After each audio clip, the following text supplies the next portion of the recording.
Did you know that roughly 15 million people in the United States have their identity stolen every single year, resulting in about $15 billion in losses? What's up, guys? My name is Karlton. Welcome back to Taxes Made Simple. And in today's episode, I'm going to be talking all about identity theft, how you should get out of identity theft if your identity is stolen, including how to file your tax returns, how to prevent further losses. Identity theft can be a serious problem, so knowing what to do if you experience it is crucial to your financial well-being. Let's get started. All right, guys, first thing we're gonna talk about is what is identity theft. Before we can get into what to do when you experience identity theft, we first have to talk about what it actually is. Identity theft is when one person uses the personal identifying information of another person to commit fraud or other crimes. Personal identifying information can include your name, it can include email addresses, it can include your driver's license, it can include your physical address, your credit card numbers, your social security numbers, debit card numbers, it can go on. But once a person's identifying information is stolen, identity thieves might use it to apply for government benefits or to make charges on their victims' credit cards, to take funds out of the victim's bank accounts, or to get prescription drugs. There are many different ways that identity thieves can use stolen personal information for their own personal gain. But how are identities actually stolen? Unfortunately, identity thieves are very clever, and there are many different ways that they can steal your identity. Some of the most common ways that identity thieves steal identities are through public Wi-Fis, at like Starbucks, or documents such as bank documents that you might have thrown away in the trash with your additional data on it. What about data breaches from merchants, government agencies, healthcare companies, or other large organizations? Lost or stolen credit cards or debit cards, phishing emails, social engineered scams that trick people into giving their personal information. Guys, these often are all on social media sites. Did you know the most common crime in the United States is identity theft? And there's a new victim every 14 seconds. Imagine trying to log onto your email account this morning, only to see that your passwords have been changed hours before you decided to log on. And then a couple of minutes goes by and you're starting to receive notifications on your cell phone about activity happening from your bank accounts and your credit cards. And now even your crypto accounts are being targeted. Luckily, this can all be prevented, which is why I would like to introduce you to Aura, who is sponsoring today's video. I'm excited about Aura and introducing them to you because we have a similar mission. Aura is an all-in-one digital safety app, and they provide fraud monitoring, VPNs, password management, and antivirus software combined into one easy-to-use application. The really neat thing about Aura is that it will monitor the dark web for your emails, passwords, and social security numbers, and can alert you on your phone if you're ever exposed in real time. Their VPN allows you to stay anonymous online by keeping your browsing history safe and encrypted. Not to mention, their antivirus software will block malware, viruses before they infect your device. You might have one of these already set up, but not having Aura is like looking at your front door that's locked with your back door wide open. And should your identity ever be compromised, all plans come with $1 million in identity theft insurance and an experienced United States-based customer service team that will help you resolve any issues. And when you sign up for Aura, they will let you know if they find any of your personal information on the dark web. If you sign up with my free trial link at aura.com/Karlton, please let me know if Aura found anything interesting about you.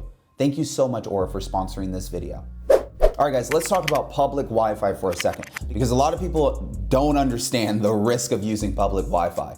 Public Wi-Fi can be Wi-Fi at your local coffee shop, at an airport, or even at a library. The reason why public Wi-Fi can be so risky is because oftentimes the data on these networks is unencrypted. This means that when you use a public Wi-Fi, you're vulnerable to cyber attacks such as the so-called man-in-the-middle attack, which is when a hacker exploits a security flaw to intercept the data passing between you and the websites, okay? So data that hackers can extract in these attacks can include your login details to your bank accounts, credit card numbers, emails, passwords, etc. But hackers love public Wi-Fi networks, and as a result, you should really try to avoid using them whenever you're in public settings.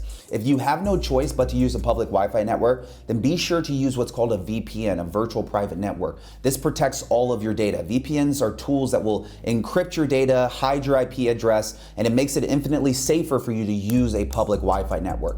But What do you do if your identity is stolen? There are a number of steps that you should take if you believe that your identity has been stolen. 1, freeze your credit cards. Fraud is the most common type of fraud association with identity theft. Your credit card is likely a prime target for the identity theft, so freeze your credit card. You may need to cancel the card and get a new one later. How about contact your bank? Bank accounts and debit cards are also prime targets for identity theft. So you should let your bank know what is happening and they will walk you through what to do next. It is likely they will have you cancel your debit card, get a new one, and go through some security questions. But you need to file a claim also with the Federal Trade Commission. The FTC is a government organization that is designated to help protect consumers and investigate fraud. Inform your local police department too. Identity theft is a crime, guys, so you should report this crime to your local police department, especially if you've had money stolen. Now, tighten up security on your online accounts. This can mean changing or strengthening some of your passwords, adding two-factor authentication, and also you want to prioritize the most important accounts such as your bank accounts and investment accounts. How about reviewing your credit card reports for mysterious accounts? Sometimes fraudsters will use your personal information to open new bank accounts. If they did that, you should be able to see the mysterious accounts on your credit report. So what we should do is put a fraud alert on our credit report, and if we do this, it makes it significantly more difficult for new credit accounts to be opened using our name. Now, your identity would have to be verified for each new account, so this will limit the fraud that can occur if your identity has been stolen. Let's file a claim as well with your identity theft insurance. If you have identity theft insurance, you should file a claim if you experienced any losses. If you don't have any identity theft insurance, then now might be the perfect time to get some or at least do some research.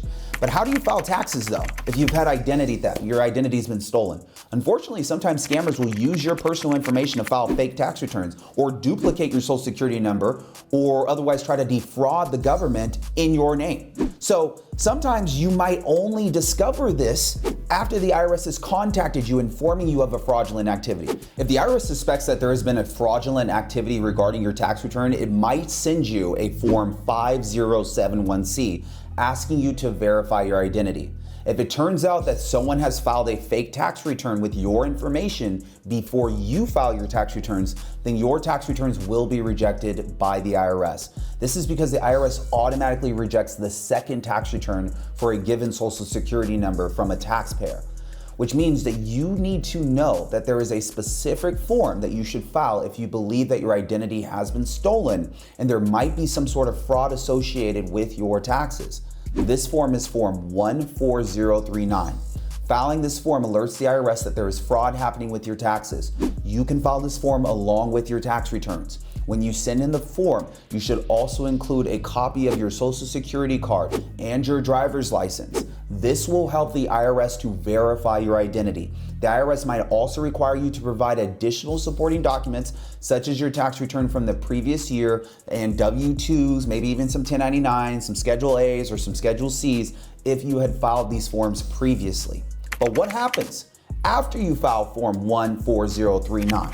After you file Form 14039, the IRS will assign your case to its Identity Theft Victim Assistance Organization. The IRS will also send you a letter letting you know that it received the form. After your case has been assigned to the Identity Theft Victim Association Organization, your case will be investigated by an employee with special training for identity theft. This person will look through all of the information that you sent in, along with all the information that was sent in by the identity thief. And then the employee assigned to your case will use his or her training to get to the bottom of this issue to see where the fraud has occurred. And after your case has been resolved, the IRS will send you a letter notifying you that the case has been resolved, either in your favor or against. The IRS will also get rid of any fraudulent tax returns associated with your social security number.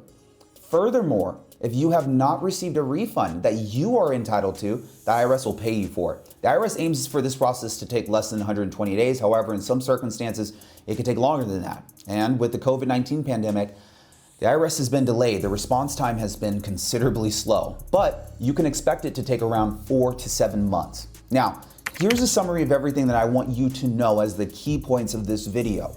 Number 1, identity theft is way too common in the United States, and it affects about 15 million Americans per year.